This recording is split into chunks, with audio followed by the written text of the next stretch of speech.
Boldwood presents Beyond the Sea, Wren at War. Written by Christian Lamb and read by Gilly Bond. The moral right of the author has been asserted. This performance is owned by Boldwood. D-Day Remembered. On June the 6th, 2019, I was invited to Portsmouth to celebrate the 75th anniversary of D-Day, that famous day which marked the start of Operation Overlord, the vastly complicated mission that was to bring about the beginning of the end of the Second World War. I joined 6,000 guests, drawn from serving members of the armed forces, international dignitaries and veterans, to hear Her Majesty the Queen give a speech of thanks. Flanked by her son, the Prince of Wales, and President Donald Trump of the United States of America, the Queen first observed that when she attended the commemoration of the 60th anniversary of D-Day, some thought it might be the last such celebration. I'm sure many of the veterans in attendance were in accord when she said, "But the wartime generation, my generation, is resilient, and I am delighted to be with you in Portsmouth today." The Queen remembered the many hundreds of thousands of soldiers, sailors and airmen from all the Allied nations who set forth from Britain to northern France in the early hours of that long-ago June day, saying, "In a broadcast to the nation at that time, my father, King George VI, said, 'What is demanded from us all is something more than courage and endurance. We need a revival of spirit, a new, unconquerable resolve.' That is exactly what those brave men brought to the battle, as the fate of the world depended on their success." As Her Majesty spoke, I recalled my own small role in the famous operation to take the beaches of northern France and start the Allied pushback into Europe. In early 1944, as a third officer WRNS at the age of 23, I was posted to the Combined Operations Headquarters in Whitehall. There, in a tiny office beneath the stairs, while Churchill himself took meetings on the upper floors, I was set to work. It was a top-secret task that I could not discuss, even with my naval officer husband. All I knew at the time was that it was of vital importance that I should be accurate. Lives might depend on my work. In 2019, the Queen acknowledged the many men who did not return from the battle to wrest northern France from the Nazis, saying, "The heroism, courage and sacrifice of those who lost their lives will never be forgotten." Listening to her moving speech, I nodded in agreement. Victory in World War II required the hard work and sacrifice of many millions of people, and I felt glad to have been able to play my part. That day in Portsmouth reminded me that those of us who were old enough to serve in the war dwindle in number with each passing year. For that reason, it feels more important than ever to share my memories of that time and to pass on the experiences of my husband John, my friends, and my fellow Wrens. Early days. As I begin to write this book, the United Kingdom is in a third lockdown to contain the coronavirus pandemic. Being locked down, unable to leave the house for anything but essential purposes, has been a mixed blessing. While I've missed spending time with my family and friends and being able to travel freely, having nothing much to do has given me the space to reflect upon a century of life and the adventures I've had along the way. I was born in 1920, just as Europe was emerging from another pandemic. The devastation of the First World War was swiftly followed by the so-called Spanish flu. A third of the world's population was infected by the H1N1 virus between 1918 and 1920. Then, as now, large gatherings were banned, and the wearing of masks became commonplace, but the virus still claimed millions of lives. I was the second of 2 daughters born to Rear Admiral Ronald Wolseley Oldham, OBE, and Ethel Oldham, née Berry. My parents were both born in India. My father came from a naval family, and he himself joined the Royal Navy at just 12 years old, when he became a student at the Naval Training School HMS Britannia in Portsmouth. Papa became an expert in navigation and went on to command a number of battleships, including HMS Revenge and HMS Nelson. During the First World War, he fought at Gallipoli when the Entente powers, the British Empire, France and Russia, tried to take control of the Turkish Straits. The Ottoman Empire was allied with Germany. The campaign was a disaster, which led to a terrible loss of life, remembered in Australia and New Zealand each year on Anzac Day. I remember my father telling me with characteristic understatement that at Gallipoli he had been sunk 3 times in one day without getting his feet wet. My parents had 3 children altogether, me, my sister Anne, and 8 years after I was born, my younger brother Francis. At the time of my birth, they were living in Scotland. I don't remember much about those early days. Before I was very old, we moved south of the border to London. One of the first memories I recall from that time, going back as far as I can, was sitting up, facing my sister Anne, being pushed in our large double pram. There was barely a year between Anne and me, so we were like twins. She was always my favourite relation. I must have been about 3, and we were being taken by our nanny up Victoria Road W8 to the Broad Walk in Kensington Gardens. The pram's hoods were up because it was raining. For years after, I was often teased because an occupation I apparently enjoyed on these outings was eating my straw hat. This may have had something to do with my pet rabbit, which lived outside our nursery window on an extension to the balcony. Here I could safely go and feed him with all his favourite treats, including straw, perhaps. I also have a vivid recollection of the day, I was about 6 by then, when I was suddenly able to read.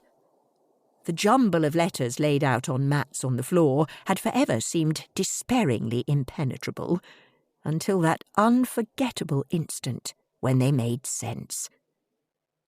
Anne was much cleverer and quicker than me, and was never without a book. Even when bending down to do up her shoes, she would have a book open on the floor beside her. My mother tried to make me into a bookworm as well, giving me all sorts of suitable titles to tempt me, but for a long time I would only read one book, over and over again. It was called A Fairy to Stay.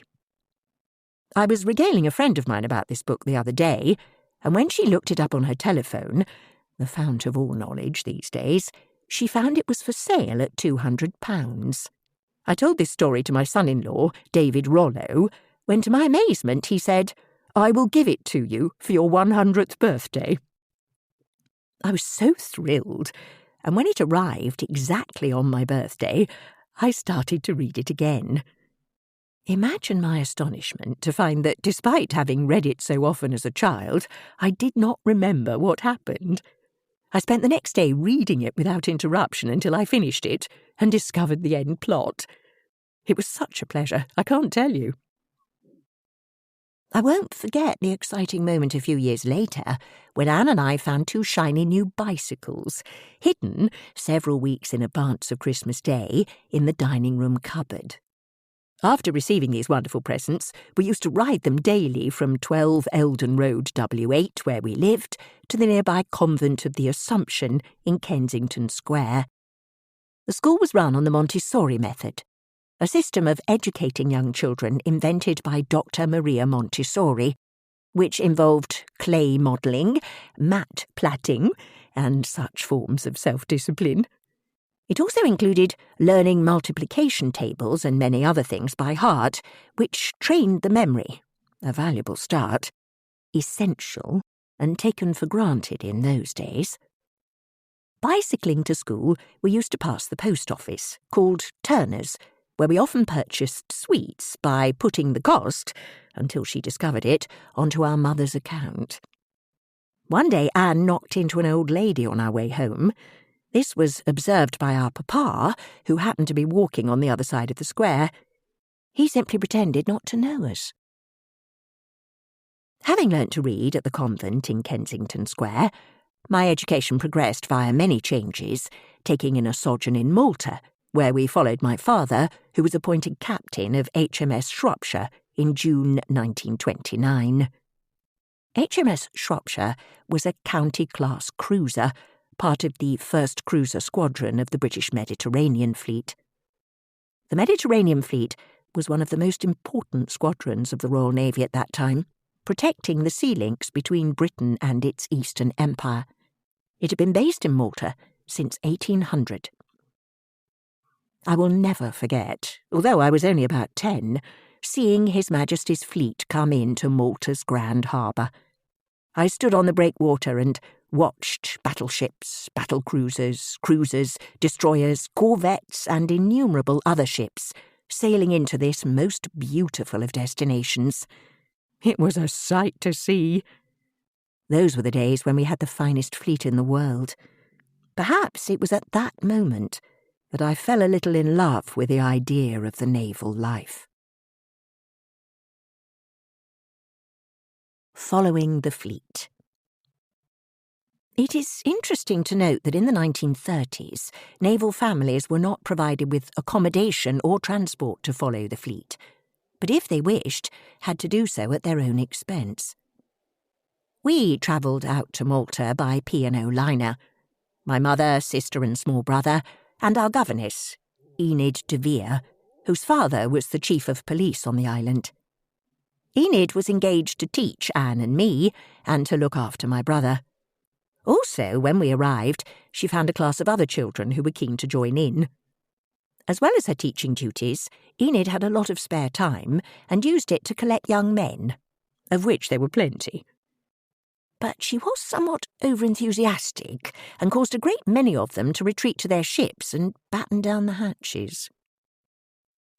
Our voyage to Malta was quite eventful. As we came to the Bay of Biscay, we encountered a tremendous storm. Nearby, a smaller vessel found itself in difficulties, so our captain diverted our ship to help.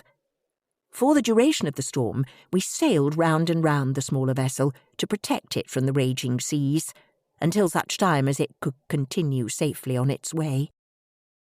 Of course, sailing like this made most of our passengers seasick, but Anne and I had strong stomachs and were unbothered by the storm, or the endless circling. Each day we would be the only 2 people at meals. Malta, though only 14 miles long, is strategically placed to command the channels between the southern extremity of Europe and the northern coast of Africa. Thus it had been fought over through the centuries by the Phoenicians, the Carthaginians, the Romans, the Normans, and the Turks. Hannibal was born there, St. Paul was shipwrecked on the island, hence St. Paul's Bay, and in 1798 Napoleon occupied it. However, in 1799 the British captured it, and in 1814 it was confirmed as being under British rule by the Treaty of Paris, and remained so until 1963, when it became an independent nation. So for 150 years it was the main naval base for the British Mediterranean Fleet, and famous for its multitudinous bells, smells, and yells. Luckily, Malta was amazingly cheap in those days, and so we were able to live in a lovely house called Upway Villa in Guardamangia. Our house was opposite the Villa Guardamangia, which was at the time leased to Lord Mountbatten, and would later be home to Princess Elizabeth and Prince Philip in the early years of their marriage. We had a live-in domestic staff, and even a chauffeur called Edward, though we did have bare feet. Life in Malta was especially memorable to us children for the riding lessons we had at the Marsa, the polo club. Here we proceeded early in the morning, when it was cool, fetched in a carrozzi, a horse-drawn vehicle, to have our lessons on the racecourse. The horse upon which I learned to ride was called Far Tatton. He went on to have a more distinguished career as David Niven's polo pony. Of course, David Niven was not a famous film star then, but a humble subaltern in the Highland Light Infantry, a Scottish infantry regiment, and not the most exciting regiment in the British Army. In fact, Niven joked in his memoirs that upon graduating from Sandhurst, he had asked to be assigned to the Argyll and Sutherland Highlanders or the Black Watch, before putting down as his third choice anything but the Highland Light Infantry. His antipathy to the HLI apparently sprang from the fact that they wore tartan trousers rather than kilts. Niven spent a couple of years in Malta, mostly using the time to improve his polo and rugby skills, but he ultimately found peacetime army life far too dull and left the HLI in 1933 to pursue his acting dream. He quickly became very successful and might have sat out World War II in a Hollywood mansion. The day after Britain declared war on Germany in 1939, however, he travelled back to Britain and rejoined the army, this time as a lieutenant in the Rifle Brigade. Boredom set in again, however, and he got himself transferred to the Commandos, which better suited his dashing style.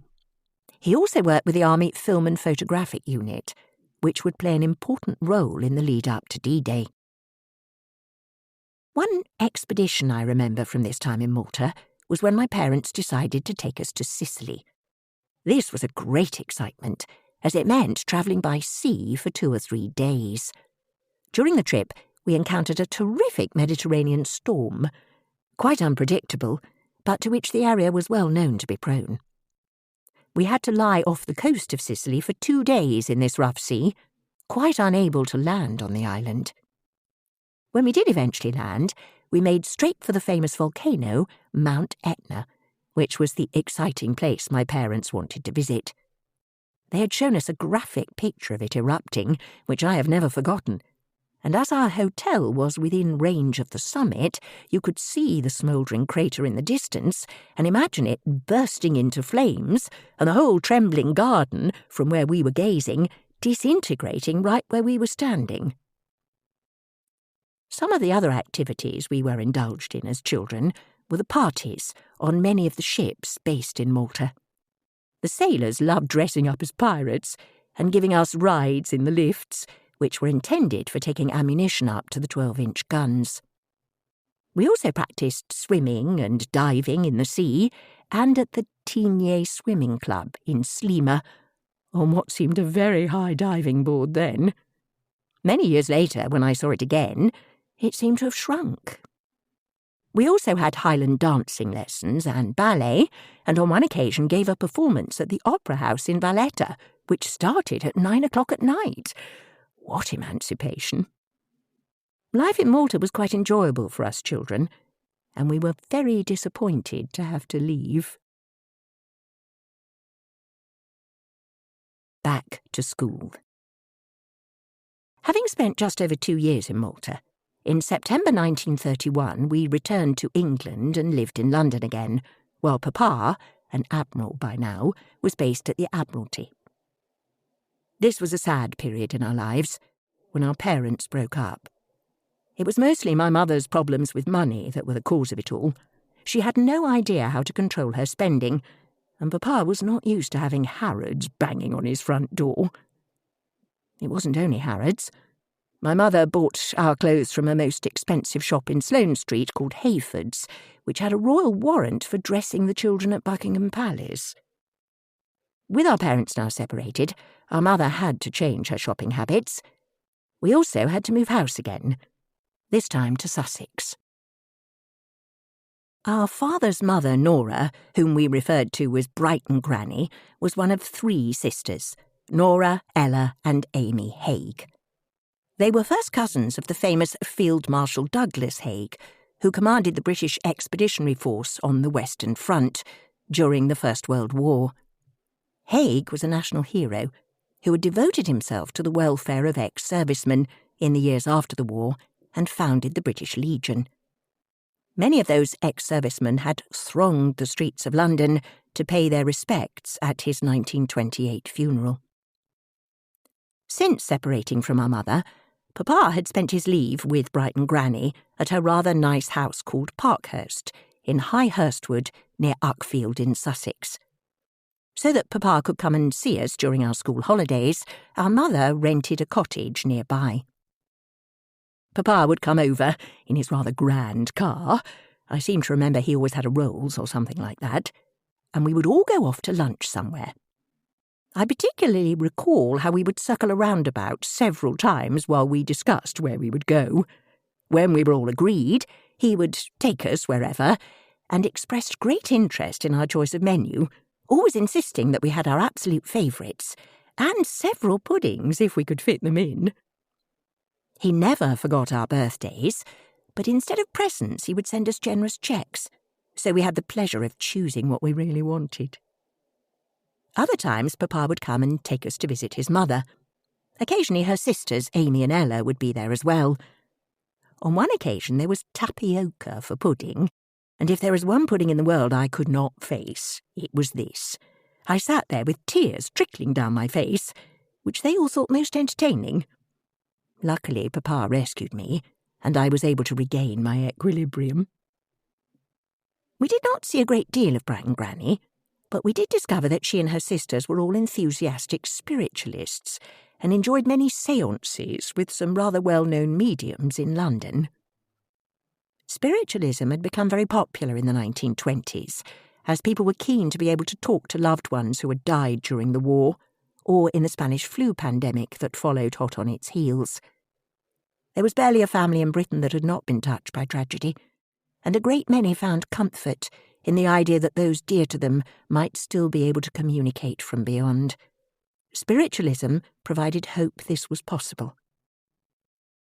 When as children we listened to the Hague sisters recalling their encounters with the spirits of the dead, we were always rather surprised at what they had thought worth discussing. We were amazed that such trivial subjects as the rearrangement of furniture or what colour a new carpet might be seemed to preoccupy the dead far more than the whereabouts of a lost will or document, which you might think rather more important. Not long after our parents' separation, our maternal grandparents also became involved in our upbringing. Our mother's mother, Scotch Granny as she was known, was brought up by her Calder parents in Scotland. My great-grandfather, Uncle Jack as we called him, decided to educate his 7 children by teaching them at home for half the year and then taking them all over Europe for the other half of the year to broaden their minds. My grandmother survived this peripatetic childhood and fell in love at the age of 18 with Frederick Berry, a doctor with the Indian Civil Service who had been awarded a Companion of the Order of the Star of India. So Scotch Granny sailed, and at that time this meant really under sail, out to Bombay, suitably chaperoned, and with a number of her relations, to be married in the cathedral there. The young newlyweds then travelled to the remote part of India where Frederick was working. But their happiness, sadly, was to be short-lived.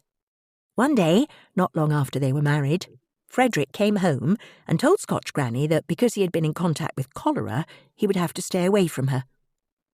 Not long afterwards, he developed the dreaded disease and died. To make things worse, my grandmother was pregnant by this time with my mother. With no relatives nearby and only a local ayah to help her, my grandmother gave birth. Bravely, Scotch Granny managed to travel back to Bombay with her new baby and subsequently sailed to England. How much sadder she must have felt on this return journey than when she sailed out, full of expectation, to Bombay to be married. My grandmother eventually returned home to Ardaghi, the family house near Perth, where her 6 brothers and sisters were still living. She had been through so much. She'd travelled to India, been married, been widowed, and become a mother, and yet she was still barely out of her teenage years. My grandmother married again 15 years later, so my mother subsequently became elder sister to 2 half-sisters and a half-brother. She was, however, very specially treated throughout her upbringing, and as a child she had been doted on by my grandmother's younger siblings, her aunts and uncles, which may have accounted for her hopeless attitude to money when she married my father. With Scotch Granny in charge again, Anne and I were sent to a boarding school, the Assumption Convent in Ramsgate, Kent, which I chiefly remember for the icy wind which seemed to come straight from Siberia, and how I used to run from one radiator to another, endeavouring to keep warm. The weather in Kent was very different to that which I had become used to in Malta, and I missed the Mediterranean sun. The convent was a Catholic school, and many of our fellow pupils were from France and Spain. The Spanish children had been sent overseas to escape the civil war that was tearing their country apart. My first term at the convent, I was confined to the back row in class, from where I could see nothing, being very short-sighted.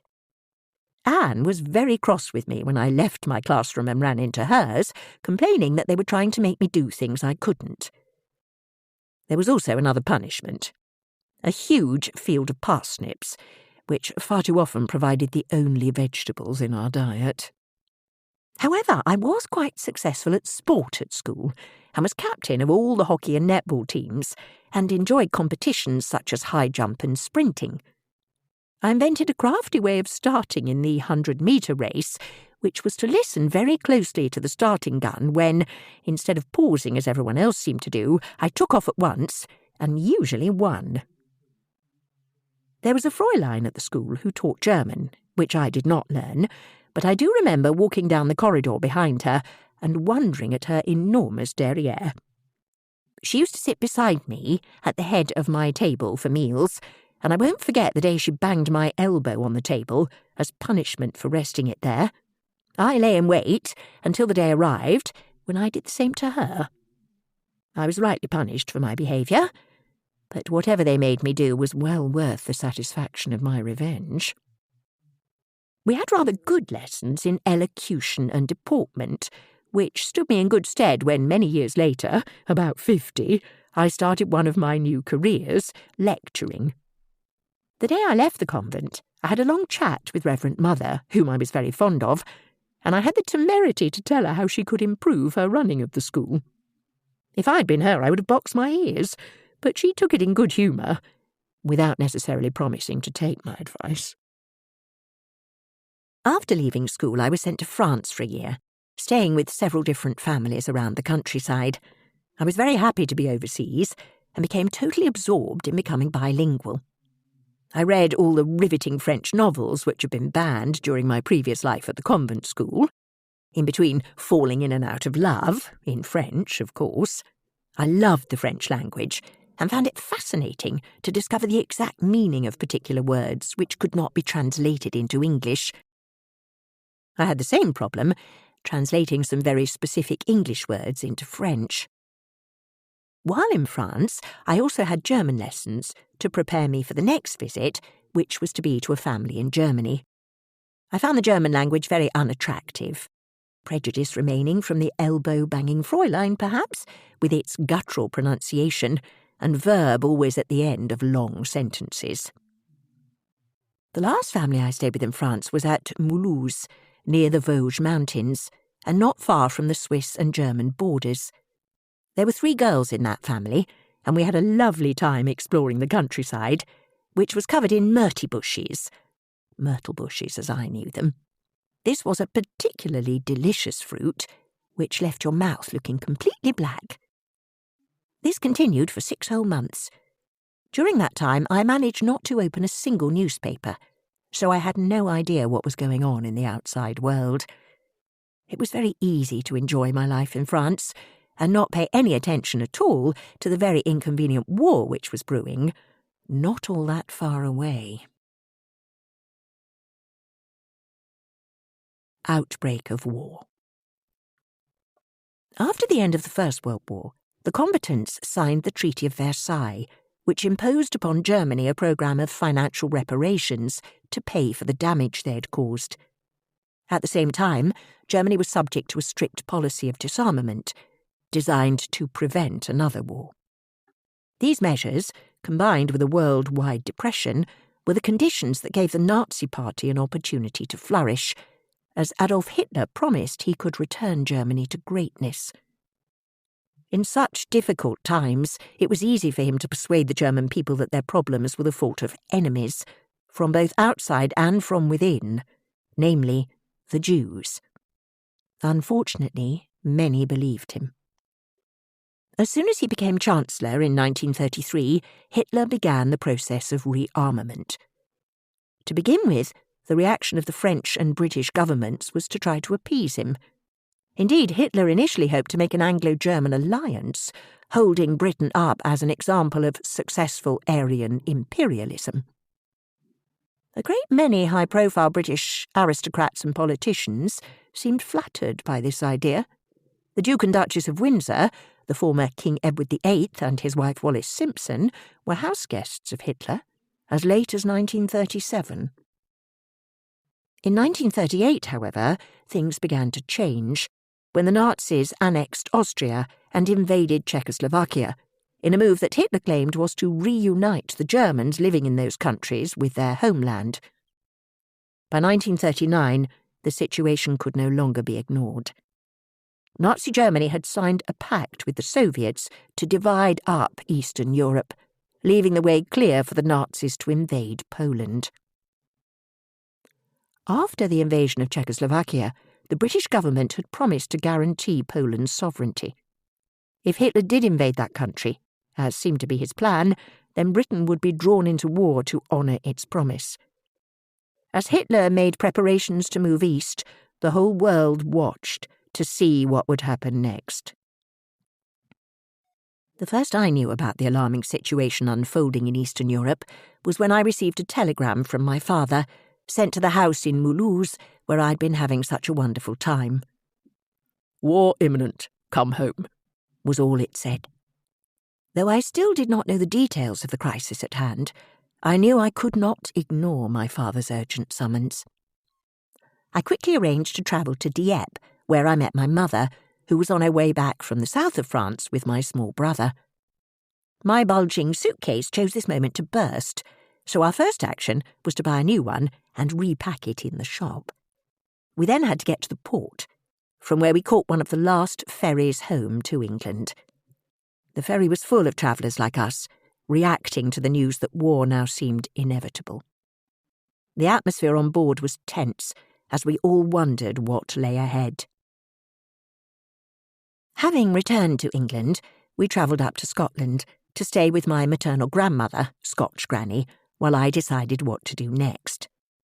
My Scotch grandparents lived in a lovely house called Blaroor, just beside Spian Bridge, from where you could see the Loch Arbour Hills. Anne and I spent part of our summer holidays there every year.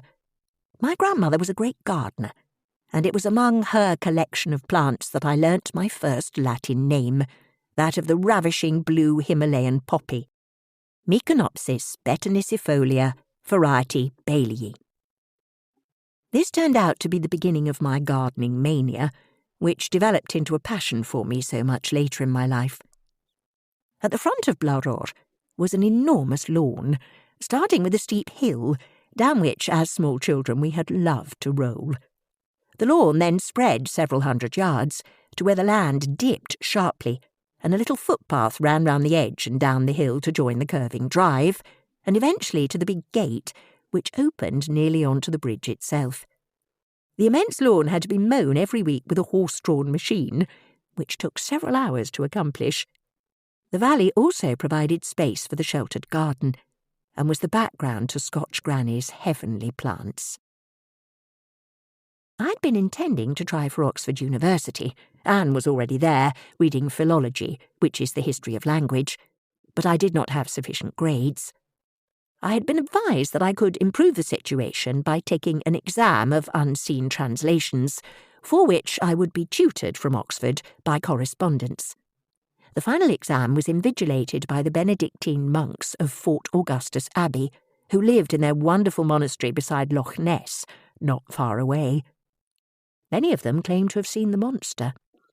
I did get the grades I needed, but it soon became clear that university would have to wait. Hitler invaded Poland on the 1st of September 1939. 2 days later, our Prime Minister, Neville Chamberlain, addressed the nation over the radio, informing us that the Germans had left us with no choice but to declare war. France and Canada followed suit. That same day, SS Athenia, a passenger liner out of Glasgow, was sunk by a U-boat, an Unterseeboot. a German submarine, with 117 passengers and crew killed. Though the Germans denied their involvement in the incident, the headlines in the British press declared "Empire at War." We were all on high alert as we waited for what we thought would be imminent invasion. I began to absorb the atmosphere around me.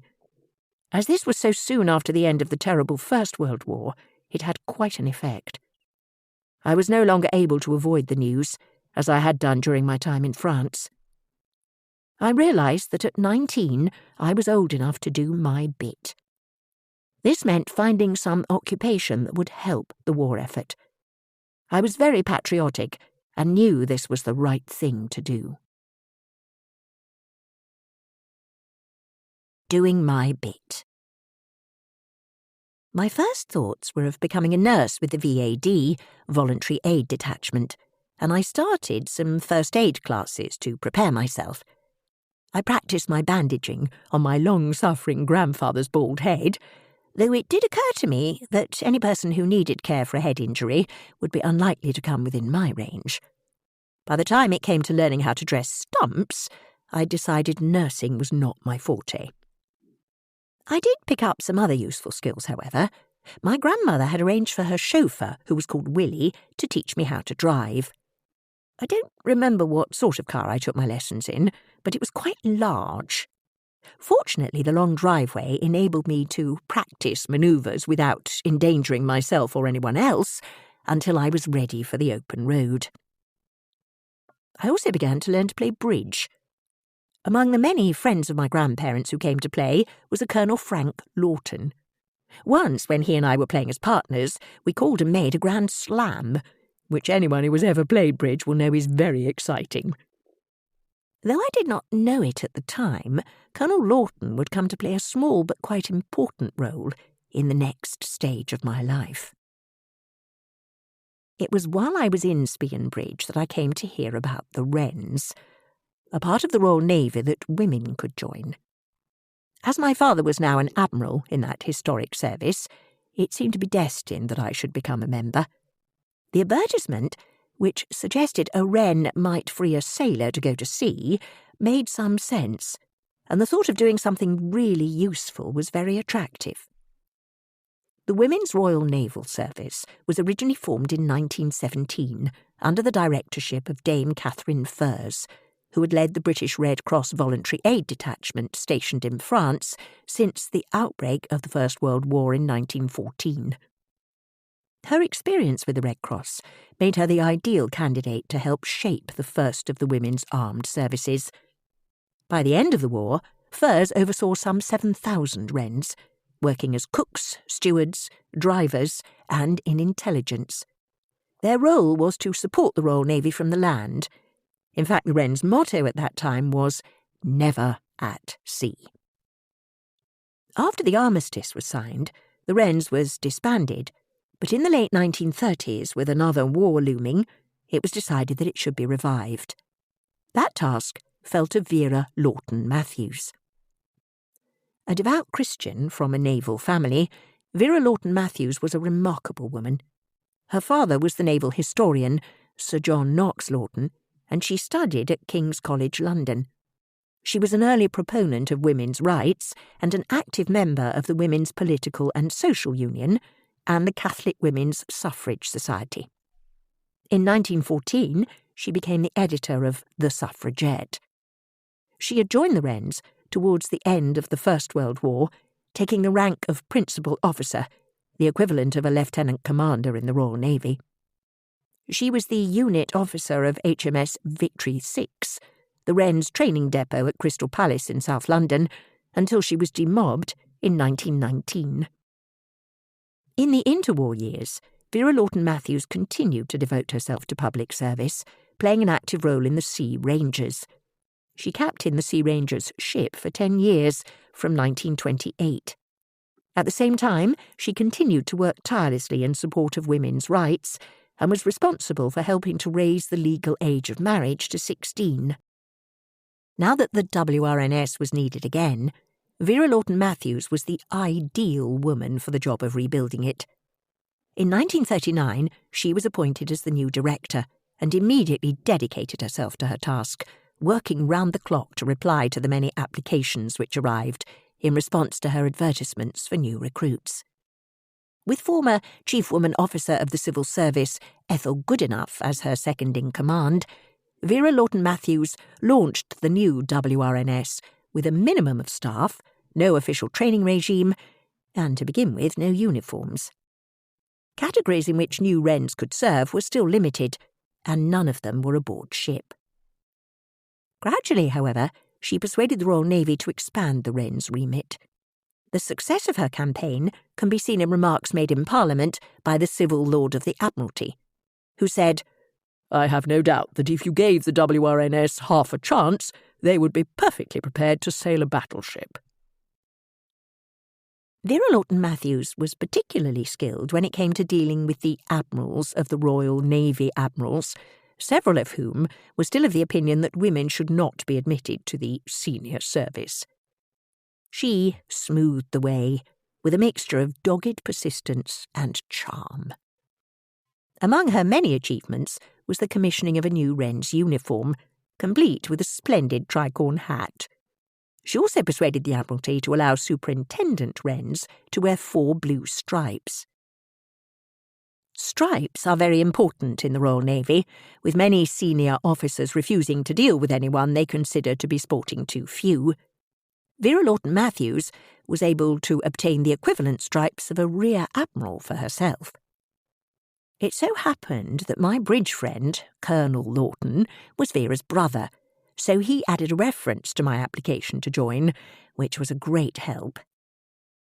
In the winter of 1939, I duly travelled down to London for my interview at the Wrens headquarters, which happened to be just beside Admiralty Arch, over Drummond's Bank in Trafalgar Square.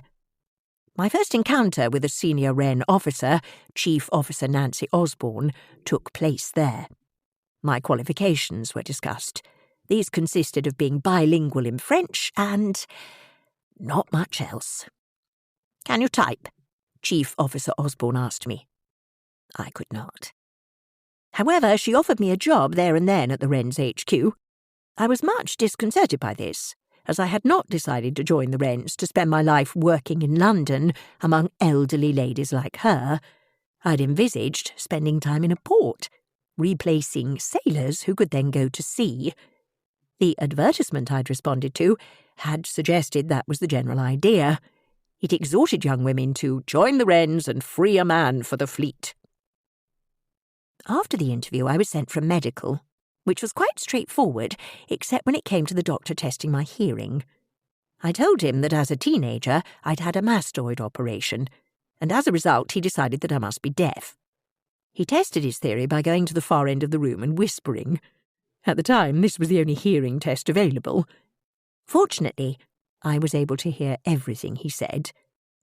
The doctor seemed almost disappointed. When I politely turned down Chief Officer Osborne's offer of a job at the Wrens HQ, she suggested instead that I could go to the training establishment in Kensington and volunteer to become a coder or writer, which I might prefer. This sounded much more like it. So she sent me off to start a most exciting career. Basic training. In January 1940, I began my basic training at Campden Hill Road, Kensington, in a building that had previously belonged to London University. In the age-old tradition of the Royal Navy, administrative buildings were known as stone frigates and named as if they were ships. The Wrens training facility was named HMS Pembroke 1. We shared the building with the Fanny, the First Aid Nursing Yeomanry. The Fanny, also known as the Princess Royal's Volunteer Corps, was an all-female corps based along army lines. It had been formed in 1907 to provide a link between battle and field hospitals, with its early members riding to the front line on horses. In the Second World War, the Fanny continued to provide transportation services, but also famously worked alongside the SOE, Churchill's Special Operations Executive, as coders and signallers, and also as agents in the field. The SOE's remit was to support the resistance behind enemy lines with espionage and sabotage. The SOE sent 50 women into German-occupied France, of whom 39 were members of the Fanny, including the celebrated agent Violette Szabo, whose brave missions were dramatised in the film Carve Her Name with Pride. On my arrival at this joint training facility, I was shown into the head office, where I met the Queen Bee herself, Chief Officer Hilda Buckmaster. She was one of Catherine Furz's original recruits, having joined the Wrens from the Red Cross in 1917. She'd had a very exciting life since then. In the 1920s, she'd sailed before the mast on one of the last windjammers, the SS Panapé. She had worked as a deckhand on Panapé's voyages between Australia and Finland. More recently, she had been an active member of the Liberal Party. Chief Officer Buckmaster was a formidable woman of grand stature who put me in mind of a ship's figurehead. On arrival, she greeted me warmly. "How nice to welcome a breath of fresh sea air." This was presumably referring to my father's rank. After a short conversation, she asked me what I wanted to do. "Would you like to volunteer to become a writer? Otherwise, there are a few vacancies for coders." I pounced on coder, as it sounded interesting and mysterious. I was then given an arm badge, and I signed some sort of document, which officially made me a member of the Wrens. There were no uniforms as yet. Finally, a fellow Wren led me to my quarters and started to give me the lowdown on what it was all about. On the way to the bedrooms, which were referred to as cabins, we visited various training places where physical training, PT, typing and shorthand, cooking, etc. were underway. I took a few days to get my bearings, which included finding my way down through a long dark passage called the coal hole to the dining room. The dining room was referred to as the mess deck. I shared my quarters with 3 other Wrens. One was an attractive blonde who had been a hairdresser. The other 2 had worked as a waitress and a dressmaker. Getting to know this jolly medley during our social gatherings was very enlightening indeed. For instance, it was here, for the first time, that I realised the significance of the social divide between dyed-in-the-wool Royal Naval officers, whom we were supposedly trying to emulate, who would wait impatiently for the sun to sink over the yardarm so they could pour their first pink gin with a clear conscience, and the sailors who were expecting a tot of rum.